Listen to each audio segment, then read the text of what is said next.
ఈ మధ్యకాలంలో ఏంటంటే ఇండియా అమెరికా యొక్క రక్షణ వ్యవస్థకు సంబంధించి కొన్ని కీలక అడుగులు వేయడం అనేది స్టార్ట్ చేసింది ఇండియా. అసలు విషయం ఏంటంటే ట్రంప్ మన దేశం మీద 25% టారిఫ్ విధించినప్పుడు భారతదేశం గట్టిగానే బదులివ్వడం కాకుండా ఇక్కడ నుంచి అమెరికా నుంచి F-35 ఫైటర్ జెట్ కొనే ప్రసక్తే లేదని తేల్చి చెప్పేసింది. కానీ ఈ వ్యవహారం ఇక్కడితో ఆగల. ట్రంప్ తన యొక్క కమర్షియల్ ఫైట్ని ఇంకా ముందుకు చేస్తూ ఇంకా 25% డైరెక్ట్గా 50% పెంచేశాడు. అమెరికా ఈ చర్యతో భారతదేశాన్ని లొంగ తీసుకోవాలని చూసింది. కానీ మన దేశం ఏంటంటే ఎక్కడ వెనక్కి తగ్గల. దీనికి డైరెక్ట్గా ప్రధాని నరేంద్ర మోడీ నుంచే మేము రెడీగానే ఉన్నాము మీ ఫైట్కి అనే సమాధానం వచ్చింది. ఇక అమెరికాకి అసలైన ఎదురు దెబ్బ ఏంటంటే అప్పుడే తగిలింది. ఎప్పుడంటే భారత్ నేవీ ఆల్రెడీ యాక్సెప్ట్ చేసిన అంగీకరించిన $3.5 బిలియన్ యొక్క ఒప్పందాన్ని టెంపరీగా ఆపేసింది. ఈ ఒప్పందం అమెరికాకు చెందినటువంటి బోయింగ్ కంపెనీ నుంచిన 6 PI-8 అనేటువంటి ఈ షిప్స్ ఉంటాయి కదా, నౌకాదళ విమానాలు, వీటికి సంబంధించి టిట్ ఫర్ టాట్ లాగా చేసింది ఇండియా. ఇది ఏమి చిన్న ఒప్పందం కాదనమాట. దీని వాల్యూ దాదాపు 30,000 కోట్ల రూపాయలు.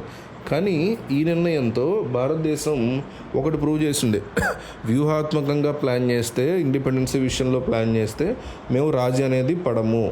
మీకు ఇంటర్నేషనల్ మీడియా వరకు చూసుకుంటే ప్రతి చోట కూడా ఇప్పుడు ఇదే చర్చ నడుస్తుంది. ఇండియా అనేది ఈ ఒప్పందాన్ని ఎందుకు ఆపేసింది, ఇది అమెరికాకి ఇచ్చినటువంటి ఒక strong message.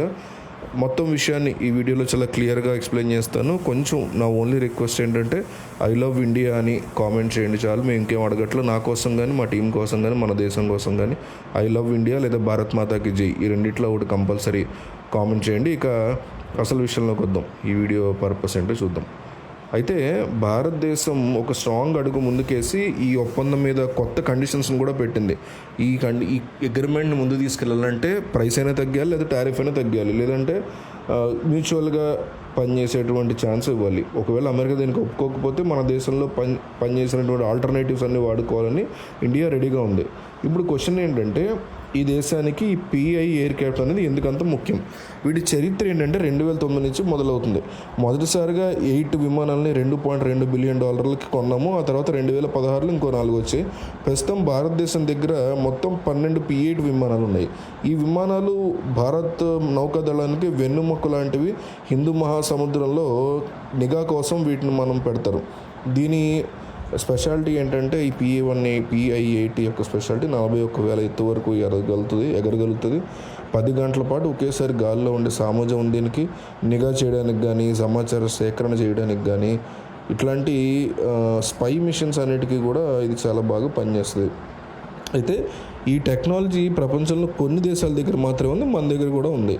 So Andaman Nicobar, Arabia సముద్రము, బంగాళాఖాతము ఇట్లాంటి ప్రాంతంలో దీన్ని నిఘా ఉంచి నౌకాదళ కార్యకలాపాల్లో కీలక పాత్ర పోషిస్తారు. 2026లో ఇంకొక 8 కొనాలు ప్లాన్ చేశారు.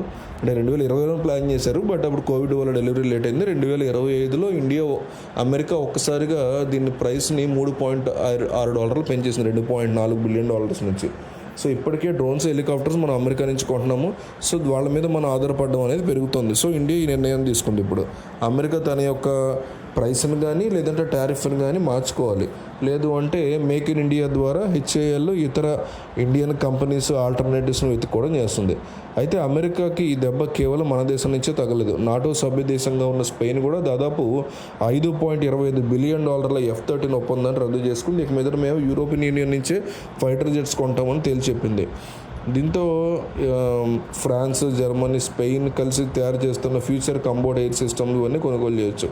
సో ఈ 2 సంఘటనలు భారతదేశం PI-8 ఒప్పందాన్ని నిలిపేయడం, స్పెయిన్ కూడా F-35 ఒప్పందాన్ని రద్దు చేయడం, ఇది అమెరికాకి చావు దెబ్బ అనే చెప్పుకోవాలన్నమాట. సో ట్రంప్ కనుక ఇదే సుంకాల విధానాన్ని కొనసాగిస్తే అమెరికా రక్షణ రంగ పరిశ్రమకి గట్టి దెబ్బ తగలడం ఖచ్చితంగా జరుగుతుందని ప్రూవ్ అయింది. మీ నిబంధనలను మేము అంగీకరించే ప్రసక్తే లేదని ఇండియా చాలా స్ట్రాంగ్గా రిప్లై ఇచ్చినట్టు అయింది ఇట్లా చెప్పడం ద్వారా. సో ఐ లవ్ ఇండియా లేదా భారత్ మాతాకి జై అని ఒక కామెంట్ ఇవ్వండి చాలు.